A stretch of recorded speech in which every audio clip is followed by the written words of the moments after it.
আগুনে পুড়ে যাচ্ছে ইসরায়েলের মধ্যাঞ্চল। গাজায় যখন আগ্রাসনের সব সীমা ছাড়িয়ে যাচ্ছে ইসরায়েল, ঠিক তখনই মধ্যপ্রাচ্যের কসাই বেনিয়ামিন নেতানিয়াহুর দেশ থেকে ভেসে এলো আর্তনাদ। ভয়াবহ দাবানল ছড়িয়ে পড়েছে দেশটিতে। আগুনে পুড়ে খাক হয়ে যাচ্ছে প্রান্তরের পর প্রান্তর। আগুনের তীব্রতা আর বাতাস এতটাই ভয়ঙ্কর হয়ে উঠেছে যে নিমিষেই বেশ কয়েকটি শহরে ছড়িয়ে পড়েছে দাবানল। এরই মধ্যে শহরের বাসিন্দাদের নিরাপদ দূরত্বে সরিয়ে নেওয়া হয়েছে। আগুনের তীব্রতায় সড়কে বন্ধ আছে যান চলাচল। রেল লাইনের কাছে আগুন ছড়িয়ে পড়ায় বন্ধ আছে ট্রেন চলাচলও।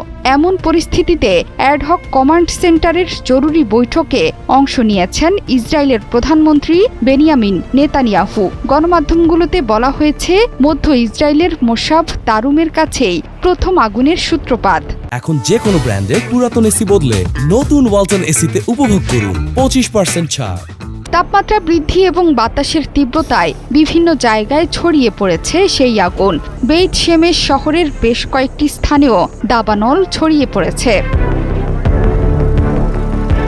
একে একে শহরগুলোকে গিলে ফেলছে ভয়ঙ্কর এই দাবানল। বর্তমানে নিয়ন্ত্রণের বাইরে চলে গেছে এই আগুন।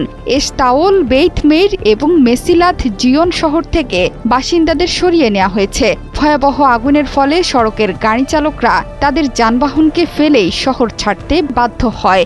জনগণকে সতর্ক থাকা এবং ক্ষতিগ্রস্ত এলাকা থেকে দূরে সরে যাওয়ার নির্দেশ দিয়েছে পুলিশ। দাবানল ছড়িয়ে পড়া এলাকা থেকে জেরুজালেমে যাওয়ার গুরুত্বপূর্ণ সড়কও বন্ধ করে দিয়েছেন তারা। এরই মধ্যে বিমানের সাহায্যে আগুন নেভানোর কাজ শুরু করেছে অগ্নি নির্বাপন কর্মীরা। আগুন নেভাতে গিয়ে 7 জন দমকল কর্মী সহ কমপক্ষে 9 জন আহত হয়েছেন। ফায়ার অ্যান্ড রেস্কিউ অথরিটির মুখপাত্র জানান, আগুন নেভাতে গিয়ে 9 জন আহত হয়েছেন। তাদের মধ্যে 7 জন দমকল কর্মী এবং 2 জন বেসামরিক নাগরিক।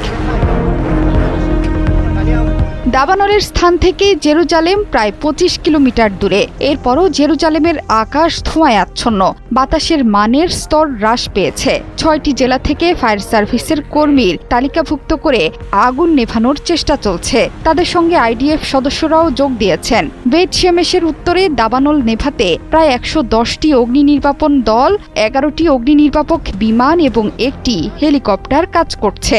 এছাড়াও ইসরায়েলি বিমান বাহিনী, উদ্ধার পরিষেবা এবং পুলিশ কাজ করেছে। দাবানলের ঝুঁকিপূর্ণ এলাকাগুলোতে পর্বতারোহীদের খোঁজে তল্লাশি চালাচ্ছেন কর্মকর্তারা। দীর্ঘ ও শুষ্ক গ্রীষ্মকালের কারণে ইসরায়েলে এর আগেও অনেকবার দাবানল ছড়িয়ে পড়ার ঘটনা ঘটেছে। একই ঘটনা ঘটেছে আমেরিকার নিউ জার্সিতেও। সেখানেও তীব্র দাবানলের সাথে লড়ছে মার্কিন জনগণ। যে কোনো সময় ক্যালিফোর্নিয়ার মতো রূপ ধারণ করতে পারে নিউ জার্সিও। জোহরা চৌধুরী, সেতু 71।